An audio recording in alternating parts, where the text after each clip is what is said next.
Every time you fill up your gas tank, you are participating in one of the most consequential financial arrangements in modern history. Not because of the price at the pump, because of the currency used to price it. Oil, every barrel, from every country on earth is traded in US dollars. Not euros, not yuan, not gold, dollars. That single fact gives the United States something no empire in history has ever possessed: the ability to cut any country off from the global economy simply by restricting access to its currency, without firing a single shot, without crossing a single border. Russia, Iran, Venezuela, North Korea, Cuba, all sanctioned, all cut off from the dollar system, all economically crippled as a result. But none of this was inevitable. None of it was an accident. It was the result of a secret deal struck in a Saudi palace in 1974, a deal so consequential that Henry Kissinger flew to Riyadh to negotiate it personally. A deal that has shaped every major geopolitical conflict for the past 50 years, and that the countries it has been used against are now, quietly, working to undo. This is the story of the petrodollar. How it was created, how it became the most powerful financial weapon on earth, and what happens to the global economy if it falls apart. To understand the petrodollar, you have to go back to 1944. World War II is still being fought, but the Allied powers already know they are going to win. And they know that when the war ends, the global financial system will need to be rebuilt from scratch. Europe is devastated. Asia is in ruins. The old British-led financial order is finished. In July 1944, representatives from 44 nations gathered at a resort in Bretton Woods, New Hampshire. The agreement they reached over 3 weeks would govern the global economy for the next 3 decades. The structure was straightforward. Every major currency would be pegged to the US dollar at a fixed exchange rate, and the US dollar itself would be pegged to gold at a fixed price of $35 per ounce. This meant the dollar was as good as gold, literally. Any country in the world could walk into the US Treasury and exchange their dollars for physical gold at that price. The system gave the dollar an ironclad guarantee. It was backed by the largest gold reserve on earth. The results were extraordinary. Countries held dollars instead of gold because dollars were easier to store and trade. International commerce was priced in dollars. The US dollar became the world's reserve currency, the foundation of the entire global financial system. The International Monetary Fund and the World Bank were created at Bretton Woods to manage and reinforce this dollar-centered order. Countries that ran into financial trouble borrowed in dollars. Countries that wanted to develop borrowed in dollars. The entire architecture of post-war global finance was built on the assumption that the dollar was as stable as gold. For 25 years it worked. By 1971, the system was under terminal strain. The Vietnam War had cost the United States over $800 billion in today's terms. Lyndon Johnson's Great Society domestic spending programs had added hundreds of billions more. The US was running a persistent trade deficit, importing more than it exported, and printing money to cover the difference. Foreign governments noticed. France under Charles de Gaulle concluded that the US was exporting inflation to the rest of the world by printing dollars it couldn't back with gold. He began demanding physical gold in exchange for France's dollar holdings. West Germany followed. Other European governments grew nervous. The math was impossible. The US held approximately $10 billion in gold reserves. Foreign governments held $80 billion in dollar claims against those reserves. If they all demanded gold at once, the US had no way to honor the commitment. On August 15, 1971, President Richard Nixon addressed the nation in a Sunday evening television broadcast. He announced that the United States would immediately and unilaterally suspend the convertibility of the dollar into gold. Bretton Woods was over. The dollar was no longer backed by anything except the full faith and credit of the US government. What followed was economic chaos. The dollar fell sharply against other currencies. Inflation surged throughout the 1970s, eventually reaching 14% per year in the United States. Gold prices, freed from the $35 peg, skyrocketed. Most critically, the dollar's status as the world reserve currency was suddenly in question. Without gold backing it, why would foreign governments continue to hold dollars? Why would international trade continue to be priced in a currency that was rapidly losing value? The Nixon administration needed an answer. Henry Kissinger found one. To understand why oil was the answer, you need to understand what had just happened in October 1973. Egypt and Syria launched a surprise military attack on Israel, the Yom Kippur War. The United States airlifted military supplies to Israel. In response, the Arab members of OPEC declared an oil embargo against the United States and its allies. The price of oil quadrupled in 6 weeks.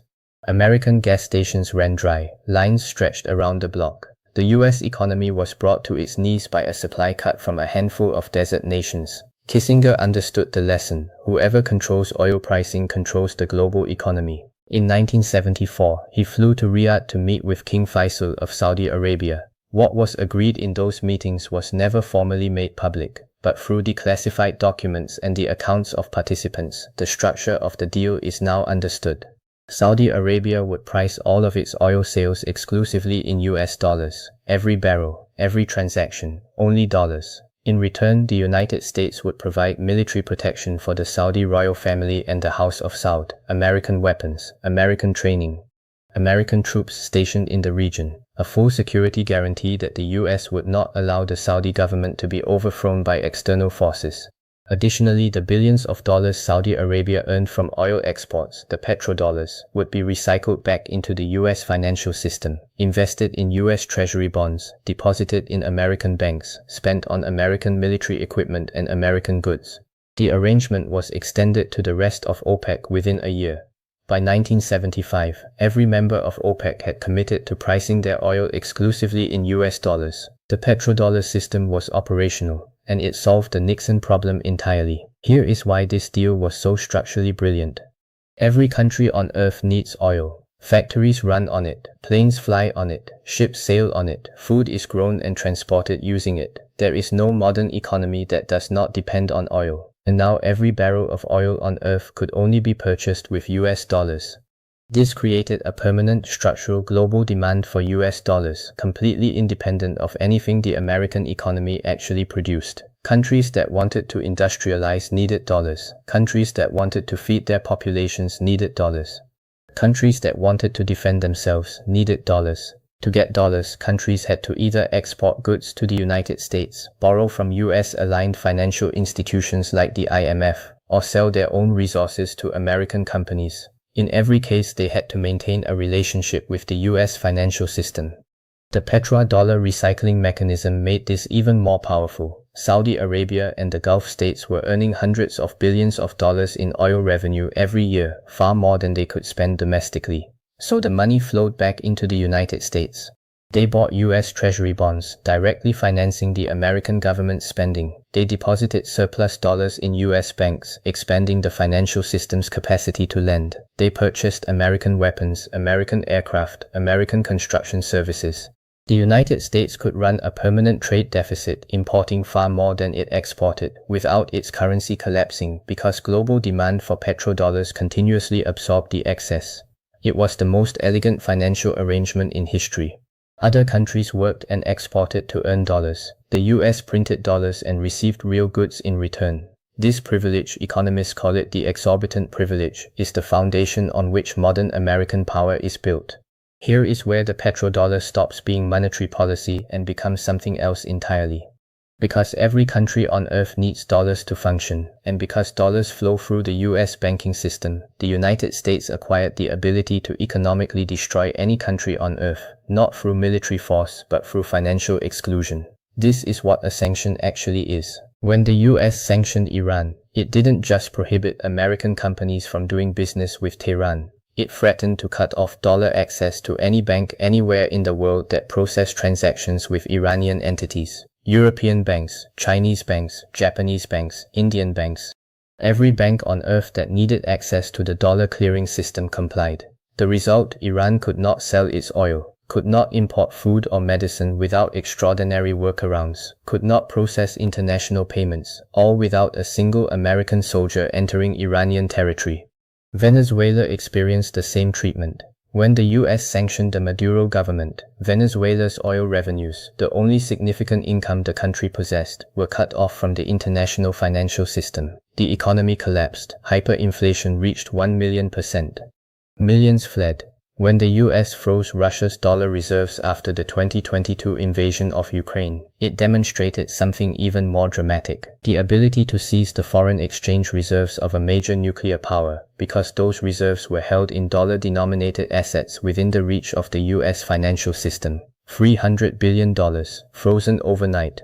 No government had ever done this to another nuclear power in history. It was possible only because the dollar sat at the center of the global financial system, and Russia, like every other country, had been forced to hold its reserves in that system. But here is the problem with using a financial weapon too aggressively and too visibly. Every country that watched what happened to Iran, to Venezuela, to Russia, asked the same question: what happens if we are next? And over the past decade, the answer they have arrived at, quietly, systematically, and with increasing urgency, is to build a parallel system. In 2022, Saudi Arabia, America's original petrodollar partner, began accepting Chinese yuan as payment for oil sales to China, the first cracks in a 50-year arrangement. In 2023, the BRICS nations formally announced plans to develop alternatives to the dollar for international trade. At their summit in Johannesburg, they admitted 6 new members: Saudi Arabia, the UAE, Iran, Egypt, Ethiopia, and Argentina. The original petrodollar partners were now sitting at the table with the countries the petrodollar had been used to punish. Russia has been selling oil to India and China in rubles and yuan since 2022. The volume increases every quarter. China has spent 15 years building SIPIS, its own international payment system, as a structural alternative to SWIFT. It currently processes a fraction of SWIFT's volume. But SWIFT itself was only built 50 years ago. None of these alternatives is ready to replace the dollar today. The dollar still represents nearly 60% of global foreign exchange reserves. SWIFT still handles the overwhelming majority of international transactions. The petrodollar system remains intact, but the direction of movement has reversed. For 40 years after 1974, dollar dominance increased. For the past 10 years, it has been slowly, measurably declining. Here is what the petrodollar actually is, stripped of the financial language. It is an agreement, made in secret between a US Secretary of State and a Saudi king, that the world's most essential commodity would be traded only in one country's currency. And that country would use the financial leverage that created to fund its government, finance its deficits, run its foreign policy, and punish its enemies. It was never voted on, never publicly announced, never ratified by any international institution. It was a bilateral arrangement between 2 governments, and it became the foundation of American global power for the next 50 years. The countries that the petrodollar has been used against have spent the past decade building alternatives. They have not yet succeeded, but they are further along than they were. And every time the United States wields the dollar as a weapon, every sanction, every asset freeze, every swift disconnection, it gives those countries a stronger reason to keep building. The great irony of petrodollar dominance is this: its greatest strength is also its greatest vulnerability. The dollar is powerful because the entire world depends on it, but the more visibly that power is used as a weapon, the more urgently the world works to stop depending on it. The deal was made in 1974. Its consequences are still being written.